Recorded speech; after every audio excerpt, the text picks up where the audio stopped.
Hey, vem cá. Te lembra quando uns 3 anos atrás a internet inteira se dividiu para dizer se um vestido era branco com dourado ou preto com azul? Pois é, por causa de uma foto aleatória que surgiu na rede do nada e que foi objeto de debates intermináveis, especialistas em imagens e mesmo neurocientistas entraram na jogada para aproveitar a oportunidade e educar o mundo cientificamente. Aliás, é uma tendência, né? Aproveitar tudo quanto é polêmica tosca e desnecessária para captar a atenção do público e ensinar alguma coisa útil. Bem, essa não deixa de ser a ideia desse vídeo. Só que eu não quero falar de vestidos, eu quero falar dos nossos sentidos em geral. É que tá rolando um áudio por aí em que uma voz computadorizada fala uma palavra. Um monte de gente começou a compartilhar esse pequeno áudio por um motivo bem especial, que já já eu explico para vocês. Antes, ouça e preste bem atenção. Laurel. Laurel. Laurel. E aí, o que foi que você ouviu? Iene ou Laurel? Bom, a primeira vez que eu ouvi Iene. Aliás, eu continuo ouvindo Iene. Pedi pra minha mãe ouvir e ela ouviu também. Aí eu fiquei indignado e pensei, esse som só pode ser Iene e tá todo mundo caindo numa pegadinha. Só que quando minha prima foi ouvir, ela ouviu Laurel e ficou rindo da minha cara como se eu estivesse ficando velho e não escutando mais direito. Mas não é que talvez ela tivesse certa? Conforme o Davi Calazans explicou bem direitinho lá no canal dele, o Ponto em Comum, a confusão entre Iene e Laurel não é bem uma ilusão, mas uma ambiguidade, assim como essas imagens que você vê aí na tela. Algumas pessoas verão uma coisa, outras verão outra, mas todas essas imagens comportam as duas coisas diferentes, sem no entanto deixarem de ser a exata mesma coisa. Só que como isso pode acontecer? Bem, certamente a ciência tem algo a dizer, mas eu quero aqui falar de filosofia. René Descartes foi um filósofo francês que fundou uma escola própria de filosofia, o racionalismo. Para os racionalistas, o que explica a realidade é a razão, e não os nossos sentidos.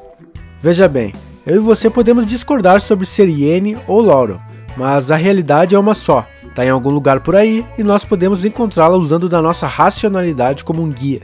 Da hora, né? Só que bem, isso não é exatamente um consenso. Se a gente não tivesse acesso à experiência única desse áudio, que fez o mundo debater sobre qual o verdadeiro sentido de uma mesma coisa, por mais fútil que ela seja, como a gente poderia saber que há uma realidade independente da nossa experiência? David Hume foi outro filósofo, um escocês, dessa vez da escola empirista de pensamento, que entendia que só podemos conhecer aquilo que percebemos imediatamente. Assim, para esse cara super famoso e badalado, a ideia de causalidade, de que podemos concluir uma coisa a partir de outra, foi severamente questionada. Afinal, como é que a gente pode ouvir um áudio ambíguo e concluir qualquer coisa sobre ele, senão aquilo que diretamente a gente observa pela experiência? Assim, não é apenas uma questão de razão descobrir a verdade sobre Iene ou Laurel. É justamente porque existe a experiência dessa ambiguidade que a sua existência pode ser afirmada. Bom, a filosofia é muito rica para se bastar nessa dicotomia entre racionalidade e empiria, certo? É aí que entra esse cara, um tal de Immanuel Kant, um prussiano que conseguiu pegar essas duas visões de mundo e amarrar num todo coerente.